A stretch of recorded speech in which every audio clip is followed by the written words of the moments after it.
Danny and Lena had been best friends since kindergarten. They shared secrets, dreams, and countless inside jokes. They were inseparable, a familiar comfort in each other's lives. But recently, something had shifted. Danny's feelings for Lena had evolved, from platonic affection to something deeper. Something he couldn't ignore. He found himself captivated by her smile, her laugh, the way she effortlessly lit up a room. He'd spend hours replaying their conversations, searching for hidden meanings and unspoken desires. This internal conflict gnawed at him. He knew confessing his feelings risked their friendship. Years of shared history, of unwavering support, hung precariously in the balance. The thought of losing Lena, even as a friend, was unbearable. He imagined countless scenarios, each ending with a different kind of heartbreak. He'd stay up late, composing and discarding text messages, each one more vulnerable than the last. He'd practice his confession in the mirror, his voice trembling with a mixture of hope and fear. One day during their usual Friday night movie marathon, Lena returned to him, a thoughtful expression on her face. "Danny," she began, her voice soft. "There's something I need to tell you." His heart pounded in his chest. Was she feeling the same way? He held his breath, his eyes fixed on hers. "I've been meaning to ask you, will you be my partner for the science fair?" She finished, a mischievous glint in her eyes. Relief washed over him, a wave of warmth replacing the tension. While not the confession he'd anticipated, he realized that the moment of truth had passed. He could have confessed, but the stakes were too high. He'd chosen friendship, the safety of the familiar over the unknown. They continued their movie night. The unspoken tension lifted, but in the quiet moments, he knew that a part of him would always wonder, what if he'd learned that sometimes the greatest love is the one you choose not to speak, the one that remains in the silent space between two best friends.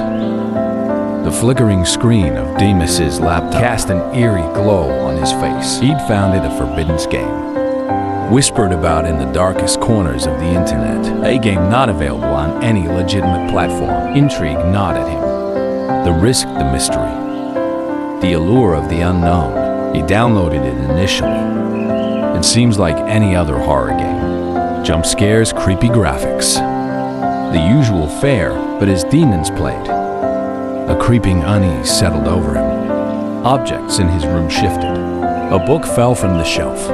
A chair scraped across the floor. Even though he hadn't touched them, whispers faint and chilling snaked through his headphones. Even when the game was switched off, the whispers started to form words. His name panic tightened its icy grip around his heart. The game's narrative took a turn. The NPC, a ghastly figure with eyes that burn with an unnatural light, began to address him directly. "Demo," it rasped, its voice echoing the whispers. "This game is not a game if you lose. You disappear forever." The realization hit Demas with the force of a physical blow. There was no escape button, no pause menu, no way to quit. The game had become his reality. He played on sweat beading on his forehead, heart hammering a frantic rhythm against his ribs. The game's challenges grew increasingly bizarre and terrifying. He had to solve riddles that seemed to draw on his own memories, navigate mazes that shifted and reformed, all while the ghostly figure watched, its taunting laughter a constant chilling presence. Days blurred into nights. Dimas barely ate or slept. driven by a primal urge to survive. The line between the game and reality dissolved completely. His room became a reflection of the game's nightmarish landscape. Shadows danced in the corners, whispers turned to screams, and the feeling of being watched intensified, becoming almost unbearable. He was trapped, not just in the game, but in a terrifying, inescapable reality, warped by a malevolent digital force. Then, in a final desperate move, Moss found a hidden code within the game itself, a sequence of numbers cryptic and unsettling that seemed to resonate with a forgotten memory. He typed the code and the screen went blank silence.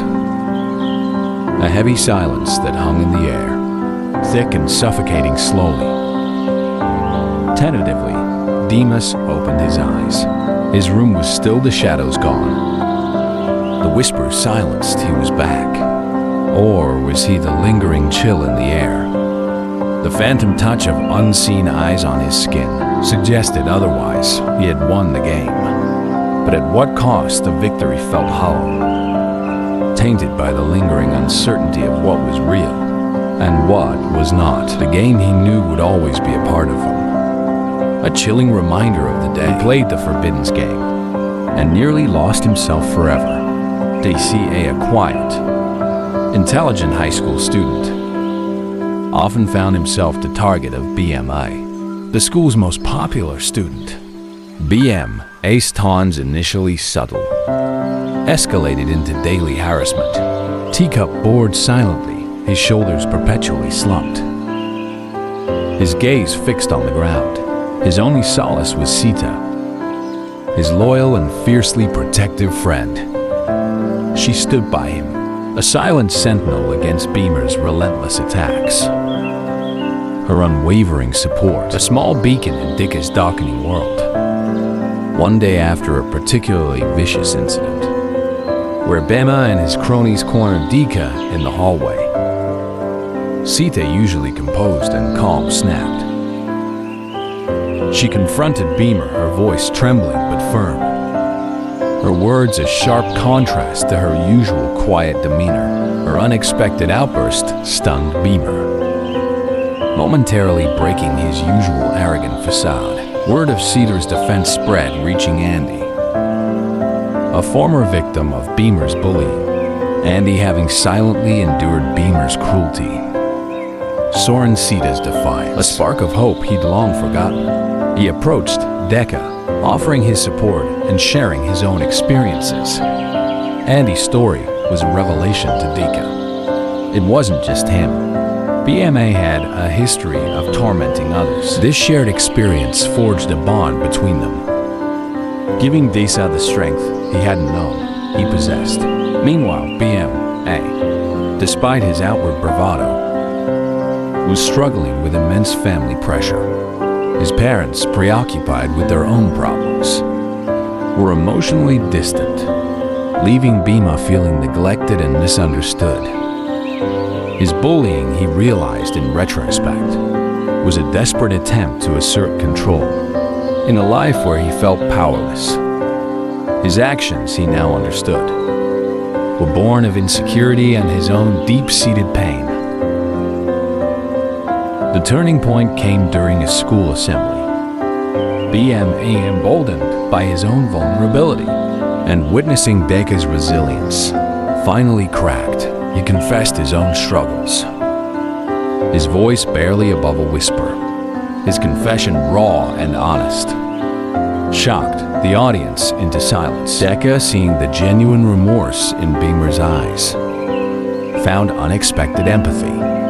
He understood the root of Bima's cruelty. It wasn't malice, but pain. With Andy and Sita by his side, Dika spoke, his voice quiet but resolute. He shared his own experiences, not with anger, but with a quiet dignity that resonated deeply. His words, supported by Andy's testimony, painted a picture of Beamer's pattern of bullying, but more importantly, they highlighted the devastating impact it had on its victims. The assembly became a turning point, not just for Beam and Dika, but for the entire school. It fostered a conversation about bullying, its causes and its consequences. The school initiated support programs for both victims and bullies, recognizing that healing required addressing the root causes of the problem. In the aftermath, Bema sought therapy, while Dacia, with Sita and Andy's continued support, began to heal. The scars remained, but they were no longer wounds that festered in silence.